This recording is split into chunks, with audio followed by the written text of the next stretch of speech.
gentlemen, welcome to today's data analysis. We will be learning how to enter data in Excel sheet. So the first thing you need to do is to create an Excel file, and you click in the desktop, you right click where there is space, then you find where it is Microsoft Excel, you click there, then you rename. You can rename it to your name. For example, I will name it Vale questionnaire data. After that, you double click to open it. So it takes some few seconds before it opens. That's how it will look like. So after you open it, now you need to enter your data from your questionnaire to the Excel sheet. For example, this is a questionnaire of someone. So, and you can see part 1 for personal information.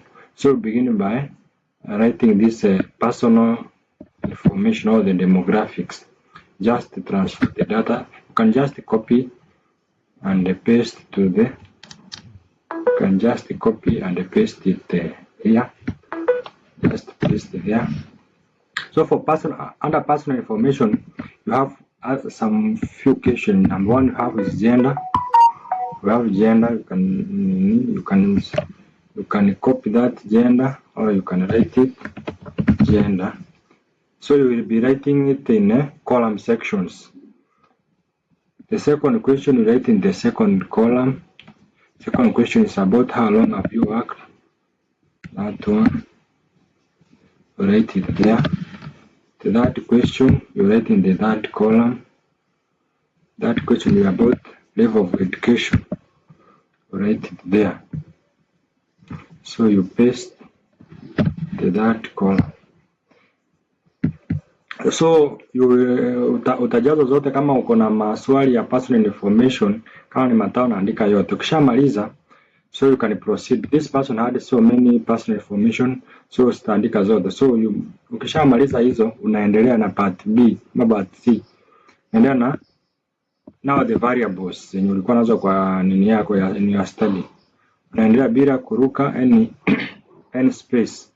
So ukishamaliza hii, you can merge this to be in one you merge and the center. That one. Ujue nini yako zinatoka kutoka hii sehemu mpaka hapa. Mpaka kwa ile eneo. So kutoka hapa kwenda hapa mbele itakuwa others. So kinini hapo. So hapa utaanzia maybe your first variable. Sema huyu ako na legal framework. Ndio variable yake ya kwanza. Under this variable ako na maswali.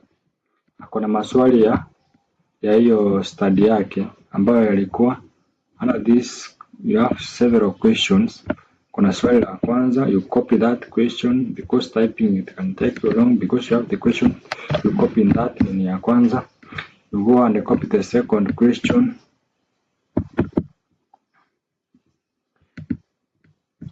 Una copy zote without skipping any box in those columns. Ya tatu na copy swali la 4, swali la 5. Tuseme swali yake yanafika hapo. So kama yanafika hapo, you merge hiyo variable yako hapo juu, you merge and the center. Inafikia hapo. Kama uko na variable ya pili, inaanzia hapo. Variable ya pili assuming yake ilikuwa gani? Variable yake ya pili ilikuwa stakeholder engagement.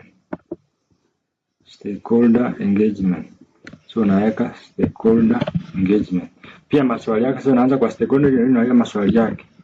So you can come and copy maswali ya stakeholder engagement, na copy hivyo. Na copy ya kwanza, ya pili, ya tatu, ya 4, unamaliza. So ukishamaliza, nafanya vile tusema hapa, you merge and center there. Naenda mpaka unamaliza the last variable. So ukishamaliza, unakuja kwa the questionnaire zako. Assuming utakuwa umepeleka kwa wanafunzi zimejazwa. Kama kuna questionnaire 10, unakuja vile wametiki. Kama hii ya kwanza ametiki male, unakuja hapa kwa hii ya kwanza nasema ametiki male. Hii ya pili ametiki level of education, amesema ni bachelor, nasema bachelor. What's the Ya swali la tatu ilikuwa gani? Can't remember. Ama swali yote